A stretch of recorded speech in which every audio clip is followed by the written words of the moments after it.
Ну, с цветами прошли, говорит, надо уже 60 евро вернуть. О, отдыхаем на природе. Речка речит, вода течит,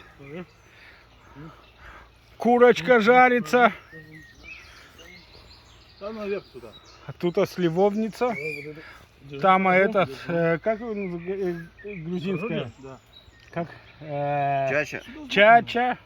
Чача. Тут Тут барашек, лучок, салатик картошечный, шашлычок свинины, сосиски, всякие, блин, всякая фигня.